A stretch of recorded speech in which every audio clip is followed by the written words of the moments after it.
Dalawa ang anak ni David. Puro maliliit pa lang, kaya naman todo ang kanyang pagsisikap para lang pakainin at may bigay ang iba pang mga pangangailangan ng mga ito. Mabuti na lang, nandyan ang misis na si Amelia, na siyang nagbabantay sa mga anak kapag wala siya sa kubo. Ang munting tirahan nila ay matatagpuan sa maliit na pamayanan. Kaya naman ang kadalasan na hanap buhay ng mga tao roon, kabilang na si David, ay ang pangmimingwit ng mga isda sa ilog. Sapat naman ang kinikita niya sa pangingisda.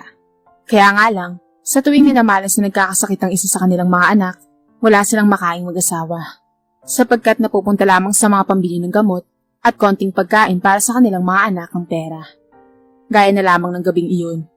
Habang naglalaga ng kamote si David, ay kinausap siya ni Amelia. Ito ang mahirap pa eh.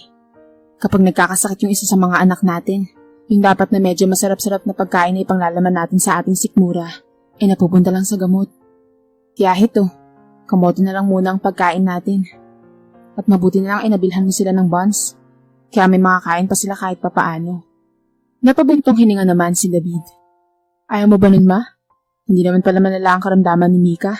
Lagnat lang naman pala. Huwag kang mag-alala. Bukas na bukas manghuli pa ako ng mas marami. Para naman yung nasa hapag natin ay masarap na. Pero ngayon ay magtiis muna tayo at mahigpit ang pantalon. Mabuti pa nga may nakakain pa tayo eh. Yung iba nga ay walang makain. Pagkasabi niyang yun ay natahimik na lamang ito at lumapit sa bintana para titigan ng bundok sa malayo. Ganito palagi ang ginagawa ni Amelia kapag problemado sa buhay. Alam naman ni David na yung pangasawa niya ay may kayang pamilya. Kung tutuusin nga ay ayaw sa kanya ng mga magulang nito. Subalit mas pinili ni Amelia ang kanyang puso, kaya naman kinasuklaman na sila pareho. Kaya't kahit mangutang si Amelia sa mga magulang ay tinatabla siya ng mga ito. Pagbibigyan naman siya ngunit may kondisyon. Kailangan raw munang makipaghiwalay ng babae sa kanya bago ito tulungan. At hindi nalingid kay David na hindi gaanong sanay sa hirap ang napangasawa niya. Kaya nga panay ang reklamo nito kapag ganoon palagi ang kanilang kinakain. Pero tiwala naman siya na hindi siya nito iiwanan. Pagkatapos niya makapaglaga ng kamote, kumuha na siya ng ilang piraso at hinayaan niya na lang na nakatiwangwang ang kaldero. Umaasa siya na akain rin mamaya ang asawa. Samantalang yung panganay nilang anak na si Catherine, kumuha na rin ng kamote upang lantakin. Tila hindi ito nabusog sa buns na kinain kanina. At sa edad nitong 8 taon, hindi pa ito nakakatuntong ng kinder o kahit man lang ng grade 1 dahil sa hirap ng kanilang buhay. Medyo malayo kasi sila sa Kabiasnan, sapagkat sa Kabayanan pa matatagpuan ang paaralan. Matapos kumain, nagtungo na sa kanilang pinakakwarto si David. Subalit palihim niyang pinagmamasdan ng asawa habang nakasilip sa siwang ng kortina. Dinadalangin niya na sana ay kumain na ito. Maya-maya pa, napangiti na lang siya nang masilayan na kumuha na ito ng pagkain. Masaya siya ng sandaling iyon dahil sa wakas ay kumakain na ito. Kailangan talaga nitong kumain dahil nagagatas pa ang bunso nilang anak na si Mika. Kailangan pa naman ng sustansya ng ina para tuluyan na itong gumaling sa lagnat na pinagdadaanan. Nahiga na si David sa banig at di na pinaalalahanan pa si Amelia na uminom ng maraming tubig dahil alam niyang gagawin naman ito iyon. Kalaunan, matapos rin kumain ni Amelia, nagtungo na ito sa crib ni Mika para padidayin ng bata. Samantalang si David ay diretsyong natulog na para may lakas siya sa susunod na araw. Kinabukasan, muli nga siyang nangisda. Agad siyang nagtungo sa ilog para naman mamingwit ng mga tilapia. Labis siyang nagpapasalamat sa kalikasan, lalo na sa Panginoon, sapagkat kung wala ito, hindi niya alam kung saan sila pupulutin. Sumapit ang tanghali, napuno na niya ang balde. Kaya naman nagtungo na siya sa talipapa upang ipagbili ito sa kanyang suki. Kumita siya ng malaki-laki ng araw na yun, dahil malaki at marami rin ang huli niya. At dahil dito, ay pinagbili niya ito ng 4 kilong bigas at 1 kilong baboy na magiging ulam nila. Habang naglalakad na siya pauwi sa kanila, natanaw niya sa labas ng bahay si Amelia. Nakangiti ito habang karga-karga si Mika. Samantalang si Catherine naman ay nakikipaglaro sa mga kaedaran nito na kanilang kapitbahay. "O ma, nakangiti ka ata. Anong balita?" Masayang tanong ni David nang makalapit na siya sa asawa. "Good news pa. Nasalig na si Mika. Wala na siyang lagnat. Hipuin mo sa leeg dali. Wala na, di ba?" Dahil sa nalaman niya rito, inilipag niya muna ang mga pinamili sa silya. At pagkatapos ay hinawakan niya nga sa leeg ang bata. Tila natanggal ang lahat ng pagod niya nang maramdaman na wala nang lagnat ang bunsong anak. Tuwang-tuwa siya habang nagsasabi, "Oo nga no, wala na siyang lagnat dahil napakagaling mag-alaga ng nanay. Grabe kasi. Alam mo ba, habang nangingisda ako kanina, hindi nawawala sa isipan ko ang pag-aalala kay Bunso. Aba, ganun ba pa? Pero mukhang marami kang pinabili ah. Ano ba yung mga yan?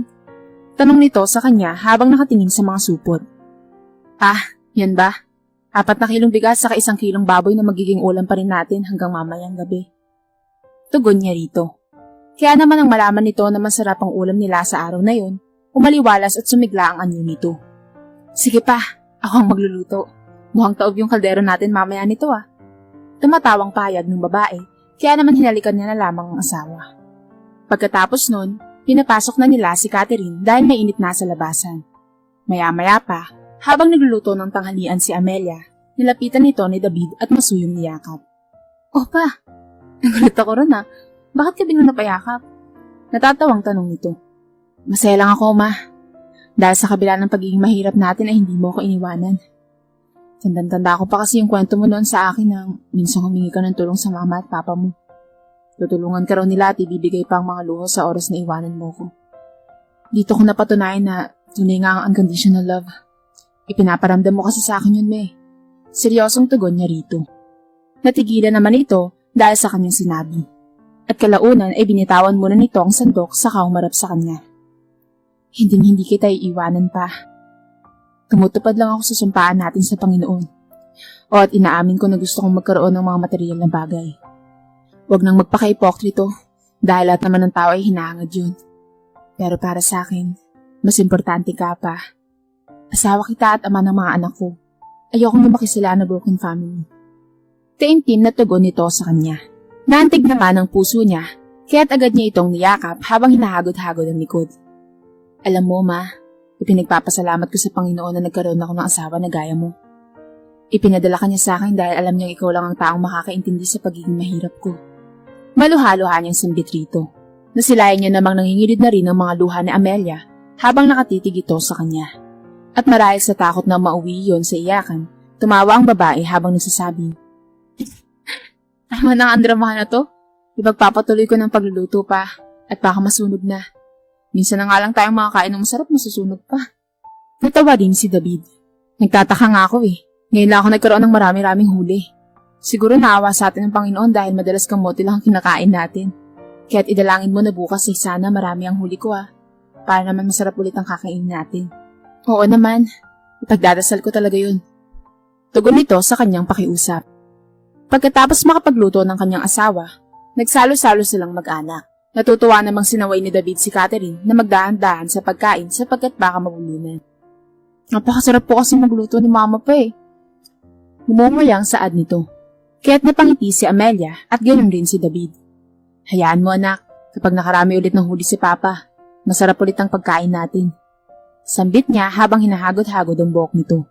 At kalaunan ay nagpatuloy na siya sa pagkain. Sa sumunod na araw, nakarami ulit ng huli si David. Ngunit konti ito kumpara kahapon, kaya't pangkaraniwang ulam lamang ang kanyang binili. Alam niya naman kasi hindi mag-iinerte ang asawa, lalo't ang gusto lamang nito ay ang matinutinong pagkain. At sa pagsapit ng hapon, hindi niya inaasahan na bibisita ang mga magulang ni Amelia sa kanila. Dumating ang mga ito na sakay ang kotse. Nagtataka nga siya kung bakit sumadya ang mga ito sa kauna-unahang pagkakataon. At first time ring makita ang kanilang mga anak. At maayos naman nilang pinatuloy ang dalawa. Ano ba naman itong bahay niyo, Amelia? Napakaliit at parang kulungan ng baboy. Mabuti't hindi nagkakasakit ang mga apo ko sa ganitong klaseng tirahan. Pintas ni Mang Adolfo nang makapasok na ang mga ito. Nagkatinginan naman ang mag-asawa. Matabang pa rin pala ang pakikitungo nito sa kanila. Subalit sa kabila nito, inutusan ni Amelia si Catherine na magmano sa lolo't lola, bagay na ginawa naman ng bata.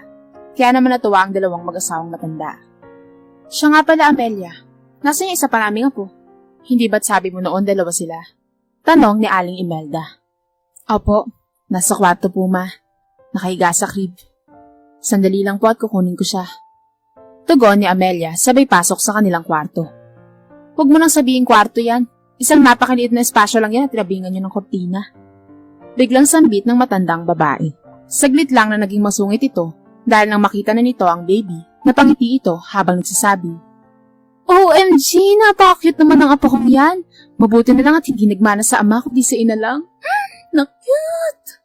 Oo nga eh, halatang artistahin no? Mistisang mistisa. Mabuti na lang talaga kahit pangit at mahirap ang ama, nananalaytay pa rin sa dugo ng mga anak ni Amelia ang pagiging maganda. Sambit naman ni Mang Adolfo. Kaya naman para hindi tuluyang mapikon at masagot ng wala sa oras ang mga ito, nag-walkout na lamang si David. Subalit hindi siya nagpakalayo-layo.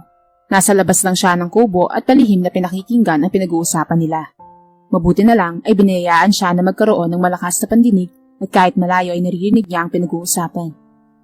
Ayon sa ama ni Amelia, meron itong inirereto sa anak na isang binata at mayamang artista. Ipinakita raw ng dalawang matanda ang kanyang larawan. Alam rin ng artista na may mga anak siya. Pero ang di lang alam nito na may asawa pala itong pinakikisamahan. Kaya't ang payo pa at paghihikayat ng matandang lalaki kay Amelia ay hiwalayan na raw si David. At doon raw sa lalaking iyon ay mabubuhay raw sila ng maganda. At higit sa lahat, maaambulan pa raw ang dalawang matanda ng grasya at nang sa ganon ay mas lumaki pa ang pinapatakbo nilang negosyo. Nalaki naman ang mga mata ni David sa narinig, sapagkat yung nireto ng dalawang ito ay idol ng kanyang asawa. Madalas itong napapanood ni Amelia noong meron pa silang television. Kaya't dama niya sa boses ng misis ang pagkamangha nang malaman nito na nakikilala pala ng mga magulang ang sikat na artistang iyon. At upang maniwala si Amelia, narinig ni David sa ina nito na magpapakita raw ito ng ilang letrato ng nabanggit na artista na kung saan ay katabi nila ito. Kahit hindi nakikita ang asawa, alam niyang nanlaki ang mga mata nito. Lalo pa siyang nasakta nang marinig sa asawa na napakagwapo raw talaga nito. At sa 2 taon niya raw na hindi ito napapanood, mas gumagandang lalaki raw ito habang nadadagdagan ng edad. Kaya't muling nagsalita si Mang Adolfo na dapat raw ay mag-isip-isip na si Amelia. Kalahating oras lang yata na bumisita ang dalawang matanda at pagkatapos ay umalis na rin ang mga ito. Noong umalis na ang sasakyan, saka na lamang pumasok si David. At nang tanungin siya ng asawa kung saan siya nanggaling, nagsinungaling siya at sinabi niyang nakipag-usap muna siya sa mga kapitbahay. Dagdag pa niya, upang makaiwas na rin kanina na sagutin ng mga magulang nito dahil napipikon na rin siya. Kaya naman nilambing siya ng misis sa pamamagitan ng paghimas sa kanyang pisngi. Hayaan mo na sina mama at papa. Mabigat lang talaga ang loob nila sa'yo. At kahit nga sa akin Kaya nila yun nasabi. Huwag mo nang dibdibin yun pa. Dahil ang totoo, para sa akin, mas gwapo ka sa lahat. Siya nga pala, natutuwa ako dahil hindi nila dinamay ang galit nila sa mga anak natin. Tuwang-tuwa sila nang makita ang mga to. Sa halip na sagutin ito ni David, napatitig na lamang siya sa asawa at mabilis na tumalikod. Nang tanongin nito kung anong problema niya, ang kanyang naging tugon ay masakit ang ulo at gusto niya na munang humahiga. Subalit ang totoo nito ay masama ang loob niya. Bukod kasi sa nilait ng asyo ng dalawang matanda, pinuri pa ni Amelia na gwapo ang artistang yun. Na-insecure siya ng sandaling iyon. Napakasakit sa kanya dahil pangit nga siya at aminado siya roon. Nangangamba siya na kung papaano ay tuluyan ngang masilaw sa karangyaan at kagwapuhan ng kanyang asawa. Tiyak na may iwan siyang mag-isa at malungkot dahil siguradong isasama ni Amelia ang kanilang mga anak. Bigla na lamang tumulo ang luha sa kanyang mga mata at kwestiyon ng sarili na kung bakit ipinanganak na nga siyang mahirap ay isinilang pang pangit ang pagmumukha. Doble tuloy ang kamalasan ng buhay niya dahil sa kawalan ng maipagmamalaki sa mga tao. Pero agad siyang napapunas ng luha nang maramdaman niyang may umakap sa kanya. Nakatagilid siya ng higa, kaya't humarap siya at nasilayang si Amelia pala ito. Oh, bakit ka umiiyak pa? Dahil ba yun sa sinabi nila mama? Tanong pa nito, habang pinupunasan ng maigi ang kanyang luha. Gusto man niyang sabihin na hindi iyon ang pinakadahilan, sapagkat ang totoo'y tungkol ito sa narinig niya na pagpuri ng asawa sa artista. Ngunit hindi niya na ito binanggit. Hindi ma, natuwing lang ang mga mata ko dahil sa alikabok. Pagsisinungaling niya rito, kaya't natawa na lamang ang asawa. Napabuntong hininga naman siya dahil hindi niya nagustuhan ang pagtawa nito. Palibhasa hindi nito alam ang tunay na dahilan ng kanyang pagluha. At sa halip na magmukmok, nagpaalam na lamang siya na siya na lamang ang magluluto ng kanilang hapunan. Kaya naman napatango na lang ang babae. Siya nga pala ma, napalitan mo na ba ng lampin si baby? Tanong pa niya rito bago magtungo sa lutuan. Ano pa ba? Siyempre oo, dahil kung hindi, may reklamo sana akong narinig kinila mama at papa nung kargahin nila kanina. Alam mo naman mga yun, likas ng maarte. Tugon nito sa kanya. Kaya naman nagtungo na si David sa kusina para magluto ng ulam. Kinabukasan, pagka-uwi niya galing sa pangisda, nahuli niya ang misis niya na may tinititigan sa nakadevelop na litrato at nasilayan niyang nakangiti ito. Ngunit nang maramdaman marahil nito na naroroon siya, Agad nitong itinago sa bulsa ang hawak na picture. Nagkunwari na lamang siya na hindi niya iyon nakita. Kanina ka pa nandyan? Seryosong tanong nito sa kanya. Ngunit umiling siya habang nagsasabing, Hindi. Kararating ko lang ngayon.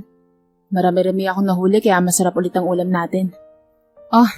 Ito yung buto-buto ng baka at yung mga timplahe sa kabigas. Magluto ka na para sa tanghalian natin. Kaya naman tahimik na kinuha na lamang ito ng babae. Para bang naramdaman nito na malamig ang pakikitungo niya. Hindi naman kasi tanga si David dahil yung nakita niyang picture kanina na tinititigan ng asawa ay litrato ito ng artista na nirereto ng mga magulang nito. Hindi niya akalain na ibinigay pala iyon ng matandang babae sa kanya. Masakit ito para sa kanya dahil nakikita na ng kanyang misis araw-araw ang artista sa pamamagitan ng larawang ito. Gusto pa niyang magwala sa galit at sabihin dito na nakita niya yon, ngunit mas pinili niyang itikom na lamang ang bibig. Nagtungo na lang siya sa higaan para mahiga. Katabi niya si Catherine na naglalaro ng manika. Anak, gusto mo bang mawalay kay Papa at sumama na lang sa lolo at lola mo? At gusto mo rin bang magkahiwalay kami ng mama mo? Syempre hindi po, Papa. Love ko po kayo eh. Kaya ayoko pong mawala sa inyo dahil kayo ang the best dad ko. Tugon nito sa kanya. Kaya naman nangilid ang luha sa mga mata ni David dahil naantig ang damdamin niya. Sa murang edad ng bata ay napapahalagaan siya nito bilang ama kahit na wala siyang kakayanan na pag-aralin nito. Pasensya na anak ha, dahil mahirap lang ang papa mo. Hayaan mo anak, kapag nakaluwag-luwag na si Papa, pag-aaralin na kita. Mabuti nga anak marunong ka nang mag-English eh, dahil natuturuan kita sa konting nalalaman ko.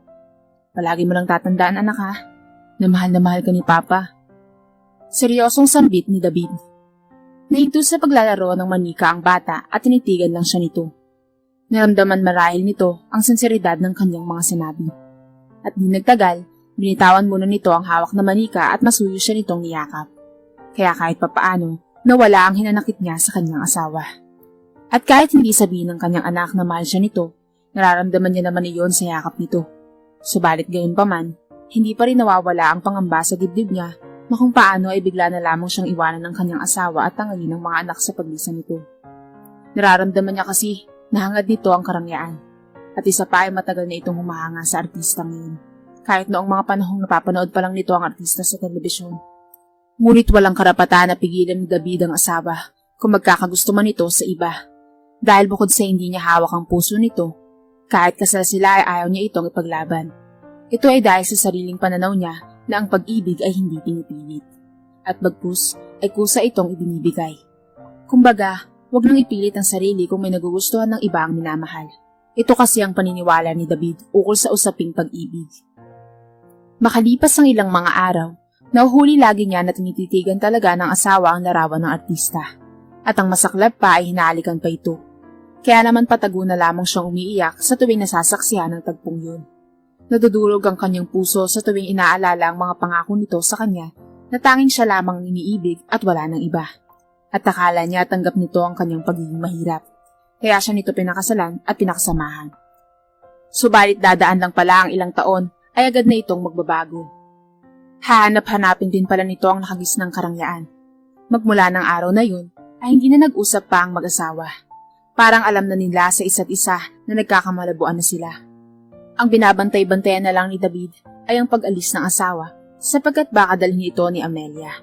Hanggang sa dumating na nga ang araw na yun, kung saan itatangiin ng kanyang mga anak sa paglisan nito.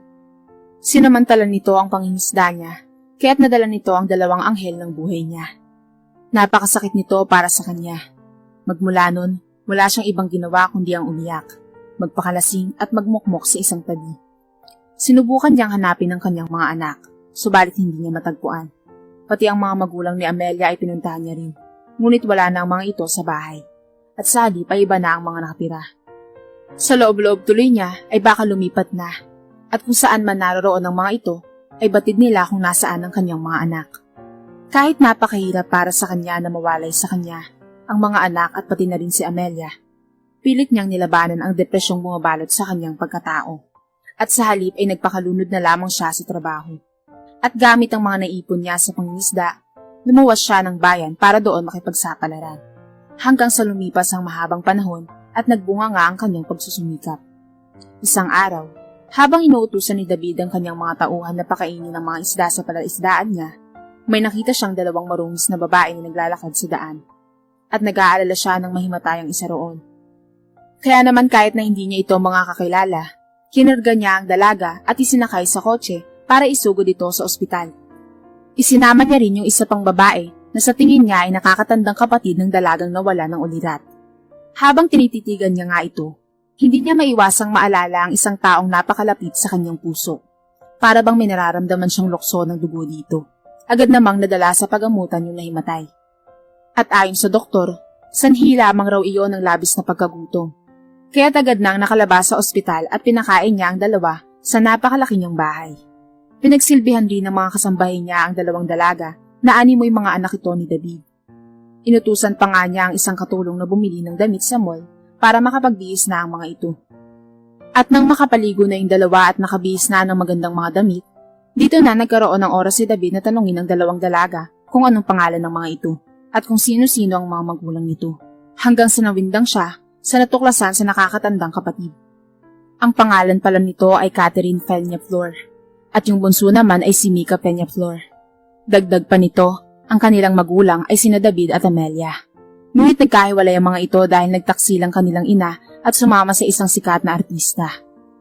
Ngunit sa bandang huli ay hindi naging maganda ang kapalaran nilang mag-ina sa lalaking iyon, sapagkat adik pala ito at naimpluwensyahan pa si Amelia. Nalaos na ang artistang ito, at dahil sa paggamit nito ng ilegal na gamot ay nagkasakit ito ng malubha at nasa pangangalaga na ito ng pamilya nito. Nakaumatos na kasi ito at tanging makina na lamang ang bumubuhay. Samantalang ang kanilang ina naman ay pumanaw na dahil na-overdose ito sa paggamit ng ipinagbabawal na gamot. At ang kanilang lolo at lola ay namatay na rin dahil sa matinding sakit noong naghirap ang mga ito. Simula kasi nang wala ng suportang na ibibigay ang artista ay bumagsak ang negosyo ng dalawang matanda. Sina Mika at Catherine naman ay nahinto sa pag-aaral at dahil sa kawalan ng matutuluyan, naging palaboy-laboy na lamang sila sa lansangan at mga pagkain na lamang sa basurahan ng kanilang kinakain. Dahil sa natuklasan ni David sa panganay niyang anak, niyakap niya ang dalawang dalaga. At dito niya ipinagtapat na siya si David Peñaflor, ang kanilang ama. Napaiyak naman ang magkapatid, lalo na si Catherine. Ang sabi pa nito, kaya pala kamukha niya ang kanyang ama. Iyon pala ay siya nga iyon, at nagkaedad lamang ng konti. At sa mga sandaling iyon, ikunento naman niya sa kanyang mga anak kung paano siya umunlad sa buhay. Dahil noong nawalay raw silang tatlo sa kanyang buhay, nag-ipon siya ng pera sa pamamagitan ng pangingisda niya. Hanggang sa nakaluwas nga siya sa bayan. Nagtrabaho siya bilang waiter sa sikat na restaurant. At dahil sa kanyang kasipagan, ay napapansin siya ng kanyang manager at palaging pinupuri. Hanggang sa nakarating ang kasipagan niya sa mismong CEO. At dahil sa labis na tuwa ng may-ari, pinag-aral siya nito ng 4 na taon sa kolehiyo. Hanggang sa nakapagtapos siya ng kursong business administration. At dahil natuwa muli ang amo sa kanya sapagkat minarating ang pagpapaaral nito sa kanya, pinahawakan siya nito ng isa sa mga negosyo nito na restaurant. At kahit wala pa siyang karanasan sa entrepreneurship, napatakbo niya naman ito ng mabuti. Noong pagsapit ng kanyang kaarawan, tuluyan nang iniregalo sa kanya ang negosyong hinahawakan niya. Inilipat na sa kanya ang pangalan ng titulo at ang negosyo niyang ito ay walang iba kundi ang ekta-ektaryang palaisdaan na napalawig niya rin sa paglipas ng ilang taon. Kaya't ang dating mangingisda nakakapiranggot lamang ang kinikita noon. Ngayon ay may sarili ng palaisdaan na milyon-milyon ang kinikita kada harvest ng mga isda. Sa kabila ng tagumpay, mas pinili na lamang ni David na maging mag-isa sa buhay dahil umaasa siya na muli niyang makikita ang mga anak. At ito na nga ang araw na yun. Yakap-yakap niya ang dalawa habang nagsisiyakan sila sa tuwa. Magmula nang muling magtagpo ang mag-aama sa malaking bahay na nakatira sina Catherine at Mika. Pinag-aral na rin ni David ang dalawa niyang mga anak at sa bandang huli, nakapagtapos rin ang mga ito at nagkaroon ng magandang trabaho. Linggo-linggo naman nila binibisita ang puntod ni Amelia. Labis na nalulungkot si David dahil sa maagang pagpanaw ng dating asawa. Nanghihinayang siya dahil kung hindi lang ito nagpasilaw sa kinang ng pera mula sa ibang tao, makakasama pa sana nila ito sa kanilang tagumpay at hindi sana ito may impluwensyahan ng masamang gawain.